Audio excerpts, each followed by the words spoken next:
name is Hope Gardner. Colony Row 351. We need help. The Infinite Warriors are closing in. You saved us before. Bring the lady with the dark eyes. Bring Molly O'Sullivan. You can save us all. Lord Jowder, human is here. You are strong-arm. Sally Armstrong. You know my interest. The humans. Remosans are not part of this war. Maybe I speak to Eminence. So when it wins this war, it will be a friend to Remosa. Ah, Liv, the fellow you let in, the doctor. He's gone, Professor. Good. A deluded lunatic. What did he say? That my research was a danger to the future. Sometimes the best way to fight a fire is to make sure it doesn't get started. I'm taking away your matches. Your mind opens, Doctor. We will take it completely. Sounds like one of your typical schemes. Oh, on the contrary. This is my master plan. Every eventuality has been considered. You shall all fall to the might of the infinite. Die! You need to order your people back into the jungle. Hide. We stand and fight. Run, war blood, before I spill it. Hi everyone, TardisGuy123 here, doing the final part of my Dark Eyes 3 review, this time looking at Rule of the Eminence, once again by Matt Fitton. Of course, he wrote all of these, and it's once again starring Paul McGann. This time it's got both Ruth Bradley and Nicola Walker in. Previously it either had one or the other, and it's also got Sean Carlson as Narvin and Alex McQueen as the Master. And I've mentioned how brilliant all of those are in my previous review, so let's get on to this story itself. Even though it's titled Rule of the Eminence, it doesn't feature the Eminence all too much in it. I won't go into too much depth about that, because obviously spoiler territory, and I don't want to ruin this for you. But it doesn't really feature too much of the Eminence.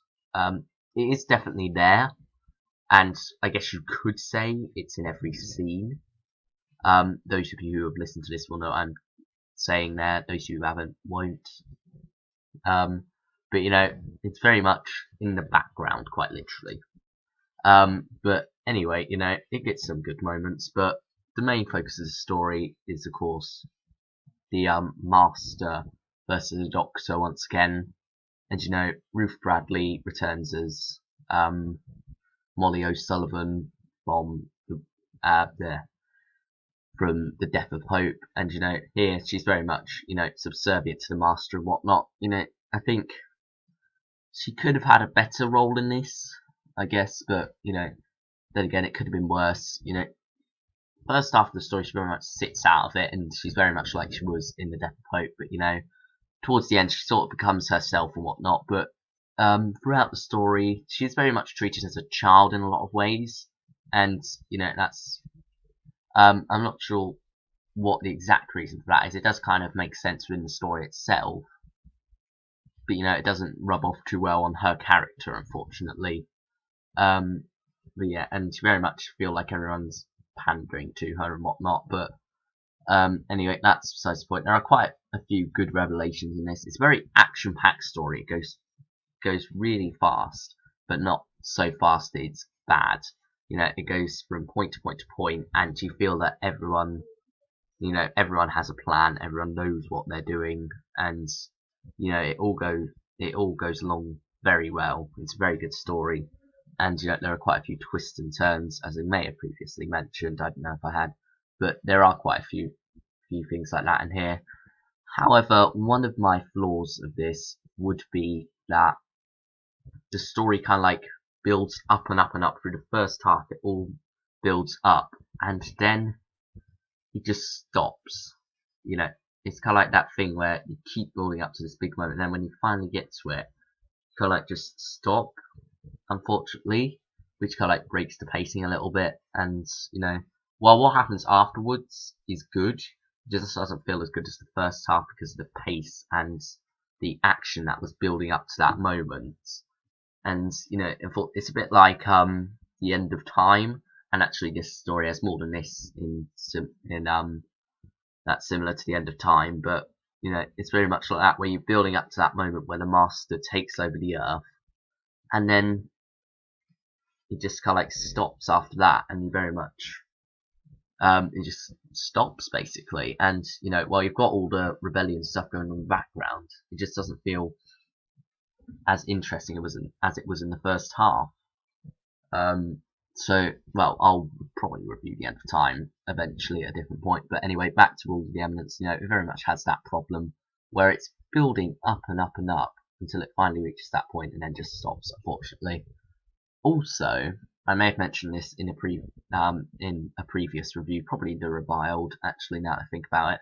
But there is a thing that happens with Liv Chenka in this, Nicola Walker's character, and you know, it goes, well, I won't say exactly what it is because it would be quite a big spoiler territory, but you know, it kind of like feels, you know, it was set up earlier in kind of like the Reviled. It might have actually been set up before that in Dark Eyes 2. I think it was actually, but you know, it just Liv Chenka, there's something that happens to her character in this, and you know, it's just suddenly resolved. I'm not sure how I felt about that. It very much, I think the way it was done could have been done better. You know, the master and whatnot. It's just kind of like revealed, oh, it's over, and you think they made such a big fuss out of it. Well, not really a big fuss out of it, but you know, they could have made such a big fuss out of it. But no, it's just very much kept in the background of the story, which is unfortunate. I guess it's kind of like essential because, you know, in a box set with this much going on, you kind of need a lot of space and whatnot. But it begs the question, why do that whole arc thing if you're not really going to do anything with it? And while it kind of plays into Master Plan fairly well, it feels like it could have had a better conclusion than the one it got here. And you know, while it's good for Liv Chenka's character now, you know, it kind of like allows her to move on and we get to see a different side of her, you know, it still feels rather meh, I guess would be the best way to describe it. It feels like more should have been done with that, but unfortunately wasn't. And you know, it's just wasted potential, I guess is the best way to put it. But for what it was okay. But for what it could have been, you know, bit unfortunate there. But other than that, you know, the story is good. It's also got Peter Davison's daughter, Georgia Moffat, in this. And, you know, she was also in the new series, The Doctor's Daughter, playing the Doctor's daughter. But, you know, in this, she plays Engineer Tallow.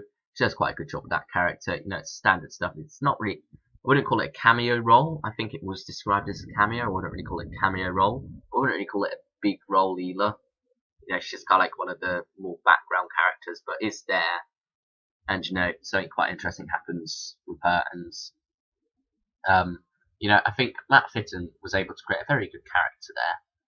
You know, it's not kind of like in depth, you know, like loads of background and whatnot, but you could definitely see signs of a character in Engineer Tallow and her interactions with the Doctor. In fact, the Doctor's the only one she really gets to interact with, I think.